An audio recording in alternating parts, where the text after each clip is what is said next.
Suasana di dapur hotel begitu ramai. Para karyawan tengah berkumpul mendengarkan atasannya. Atas suksesnya kelancaran acara tersebut, pihak manajer hotel memberikan pujian kepada para karyawan karena sudah bekerja keras dan melakukannya dengan baik. Terima kasih, ucap serentak para karyawan setelah diberi pujian oleh atasan. Kemudian para karyawan bersorak dan bertepuk tangan. Terlihat para karyawan sangat senang karena acaranya berjalan dengan lancar. Ketika para karyawan bubar dan pergi bergegas untuk pulang, di sisi lain Bella masih sibuk mencuci piring. Dikarenakan masih banyak cucian kotor sehingga Bella tidak ikut pulang bersama karyawan lainnya. Kemudian pihak manajer hotel datang menghampiri Bella. "Kamu bisa membersihkan ini sendirian?" tanya manajer hotel tersebut ke Bella. "Tentu saja. Setidaknya ini yang bisa kulakukan agar dibayar lebih," jawab Bella. Dengan pekerjaan ekstra atau lembur tersebut Bella bisa mendapatkan gaji lebih, sehingga Bella akan melakukan apapun agar mendapatkan uang banyak, meskipun lelah. "Anda pulang duluan saja," ucap Bella ke manajer hotel tersebut. "Kamu handal dalam melakukan pekerjaanmu. Kuserahkan sisanya kepadamu," ucap manajer hotel tersebut. "Terima kasih," ucap Bella sambil sedikit membungkukkan badannya. "Sampai jumpa," ucap manajer tersebut kemudian pergi. Di sebuah parkiran basement, tampaknya Andre sedang berjalan menuju mobilnya. Andre berjalan dengan merasakan kesakitan pada kakinya akibat dipukul tadi. Kemudian Andre memasuki mobil sambil merenung memikirkan kejadian yang tadi. Dengan raut mukanya yang terlihat kecewa karena harus mengurusi anak perusahaan itu, Reza, sehingga Andre selalu ikut terlibat dalam masalah yang sering ditimbulkan oleh anak perusahaan itu. Bukan hanya sekali dua kali, tetapi banyak sekali masalah yang sering ditimbulkan oleh Reza. Dan setiap Reza melakukan kesalahan, Andre selalu terlibat. Andre juga yang harus mengurus masalah tersebut. 1 jam kemudian, terlihat Bella sedang menunggu di halte bis untuk pulang. Akibat bis yang lama tak kunjung datang, Bella pun ketiduran dengan posisi duduk dan kepala menunduk sambil mendengarkan musik menggunakan earphone. Karena Bella merasa kelelahan sehingga dia tidak bisa menahan rasa ngantuknya. Ketika Andre sedang mengendarai mobil, dia melihat ada Bella yang sedang tertidur di halte bis. Kemudian Andre meminggirkan mobilnya dan berhenti. Melihat Bella yang tertidur yang terlihat dari kaca spion, Andre merasa kasihan dan terlintas di pikirannya ingin mengajaknya untuk pulang bareng. Saat Andre hendak memundurkan mobilnya ke halte bis, tiba-tiba bis datang dari belakangnya dan berhenti di halte. Akibat kalah cepat dengan bis, Bella akhirnya terbangun dan segera naik ke bis. Niat Andre yang ingin mengantarkannya pulang pun jadi gagal. Sesampainya di depan kosan, dari dalam mobil Andre melihat Bella yang sedang berjalan, menaiki tangga, sampai masuk ke dalam kamar kosnya. Sebenarnya Andre dan Bella tinggal di bangunan yang sama. Bangunan itu memiliki 2 tempat tinggal, yaitu di bawah dan di atas 2 lantai. Tempat tinggal Bella ada di atas lantai 2, sedangkan Andre di bawah lantai 1. Setelah Bella memasuki kamar kosnya, Kemudian Andre pun berjalan dan memasuki kamar kosnya Andre yang berada di lantai 1. Keesokan harinya, Andre berjalan menuju ruang kantornya. Karena jabatan Andre adalah sebagai manajer perusahaan, setiap karyawan yang dilewatinya selalu menyapa dan menghormati Andre. Ketika Andre berjalan melewati ruang karyawan, terlihat Bella sedang memberikan minuman jus dalam kemasan botol ke setiap karyawan. "Halo, selamat pagi," ucap Bella ke para karyawan. "Kurasa tubuhmu memerlukan ini," ucap Bella ke salah satu karyawan dan memberikan jus tersebut. Kemudian Bella pergi ke karyawan di sebelahnya. "Apa kabar? Ada lingkaran hitam di bawah matamu. Itu akan hilang setelah meminum ini. Silahkan ambil sampel ini." "Terima kasih," ucap Bella sambil memberikan jus itu. Bella pun pergi lagi menuju karyawan di sebelahnya yang belum kebagian jus. "Halo, selamat pagi," ucap Bella lalu memberikan jusnya. Setelah itu, Bella melihat ke samping dan ternyata ada Andre yang sedang memperhatikannya.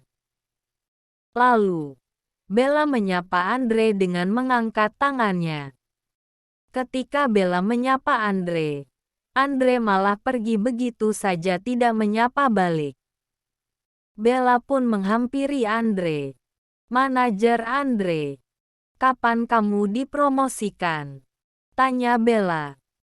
Rupanya Bella tidak tahu bahwa Andre sekarang sudah naik jabatan menjadi manajer perusahaan. "Aku tidak mau meminumnya," ucap Andre. "Silahkan ambil, karena kamu sudah dipromosikan," ucap Bella dan memberikan jus itu ke Andre. Kemudian Bella membisiki Andre. "Bantu aku meningkatkan kinerjaku," ucap Bella. Bisikan Bella sedikit terdengar ke para karyawan yang ada di sekitarnya. Para karyawan melihat Bella yang sedang berbisik kepada Andre, sehingga membuat Andre dan Bella terlihat akrab. Melihat para karyawan yang meliriknya, Andre merasa risih dan Bella pun tersenyum. Kemudian Andre mengambil sebuah amplop coklat. "Mari bicara di luar sebentar," ucap Andre mengajak Bella untuk berbicara di luar. Mereka pun akhirnya pergi dari ruangan karyawan dan berbicara empat mata. "Ambil ini," ucap Andre sambil menyodorkan amplop coklat itu ke Bella. "Apa ini?" tanya Bella sambil menerima amplopnya. Ketika dibuka, ternyata isi amplop itu adalah surat formulir lamaran pekerjaan. "Ini formulir lamaran untuk karyawan baru," jawab Andre. "Kenapa kamu memberikan ini?" tanya Bella. "Kamu bisa lolos penyaringan resume jika aku berbicara dengan bagian SDM. Kamu pasti punya alasan mengantarkan jus kemari, bukan?" Berhenti bersikap ramah kepada para karyawan di sini dengan mengunjungi berbagai bagian. Tidak akan membantu jika kamu dikenal dengan cara begitu. Itu akan mengurangi nilaimu saat wawancara kerja, ucap Andre. "Kenapa?" "Karena mengantarkan jus tidak berarti," ucap Bella. "Hei, orang-orang dinilai berdasarkan pekerjaan mereka," ucap Andre. "Kamu membohongi dirimu sendiri dengan mengira pekerjaanmu hebat. Aku tidak mau bekerja sepertimu, membereskan masalah orang kaya," ucap Bella. "Jangan sombong.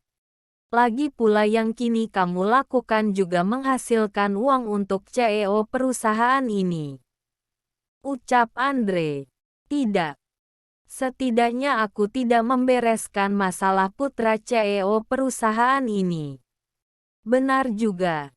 Aku belum melihatnya hari ini. Menyenangkan melihat wajahmu di koran. Ucap Bella sedikit merasa kesal. Biar ku katakan lagi. Aku tidak tertarik dengan posisi permanen apalagi di perusahaan tempat kamu bekerja. Ucap Bella kemudian memberikan amplopnya dan pergi meninggalkan Andre sambil membawa jus-jus itu dengan troli. Beberapa saat kemudian, Andre sedang melakukan meeting bersama seorang jaksa yang bernama Harry. Kemudian terdapat sebuah berita di artikel yang berjudul "Putra kedua Geber Group mengemudi sambil mabuk." Dia mengemudi sambil mabuk, makan dan ke klub, bahkan buang ari di jalan. Kamu yang menyelesaikan semua kasus ini. Tetapi tetap saja wajahmu yang terpampang di media. Ucap jaksa Harry kepada Andre sambil memakan sushi. Kekerasan di pesawat adalah kejahatan serius. Itu berbeda dari pelanggaran lain. Lanjut jaksa Harry. Aku tahu. Kata Andre. Kamu sudah makan? Tanya jaksa Harry ke Andre. Ini masih terlalu pagi. Jawab Andre. Benarkah? Aku sudah lama tidak makan tepat waktu. Ini kehidupan seorang jaksa. Aku tidak bisa makan atau tidur tepat waktu. Ini pekerjaan yang sulit. Ucap jaksa Harry menggesek-gesekkan jari jempol dan telunjuknya seperti memberikan kode. Karena Andre tahu maksud dari kode itu. Kemudian Andre mengambil sebuah dus kotak kecil yang terdapat gambar kemasan obat vitamin berenergi. Tidak ada pekerjaan mudah di dunia ini. Ucap Andre sambil menyodorkan kotak itu ke jaksa Harry. Kemudian jaksa Harry membuka penutup kotak itu. Dan ternyata isi dalam kotak itu ada sejumlah uang yang sangat banyak. Pasti sulit bagimu untuk membereskan masalah orang kaya. Ucap jaksa Harry. Kuanggap masalah ini sudah selesai. Aku mau pergi sekarang. Ucap Andre. Kemudian Andre bangkit dari duduknya. Ketika Andre hendak ingin pergi. Kukira kamu mau bekerja sebagai bawahanku. Bukankah kamu sudah bersiap-siap untuk ujian hukum? Ucap jaksa Harry. Aku terkejut mendengar kamu masuk Geber Group. Kamu adalah murid terbaik di kelasmu. Kenapa kamu hidup seperti ini? Ucap jaksa Harry. Karena ucapan jaksa Harry itu Andre merasa sangat kesal. Sehingga mengeraskan kepalan tangannya yang sedang menjinjing tas. Kemudian Andre duduk lagi. Kamu dan aku tidak begitu berbeda. Kita berdua karyawan yang digaji. Ucap Andre. Jaksa Harry merasa tersindir. Kamu meremehkanku karena menerima suap. Ucap jaksa Harry. Aku paham.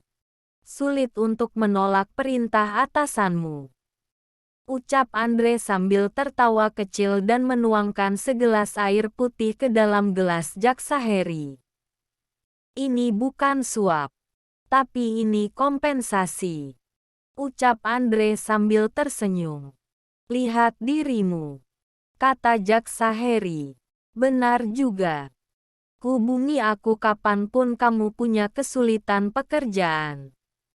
Di bagian legal tempatku bekerja, aku bisa menyiapkan posisi untukmu. Ucap Andre. Kemudian Andre bangkit dari duduknya. Kamu bisa menerima gaji tahunan sebanyak yang kamu mau. Sampai jumpa. Ucap Andre. Kemudian Andre membungkukkan sedikit badannya untuk memberi rasa hormat dan segera pergi meninggalkan jaksa Harry.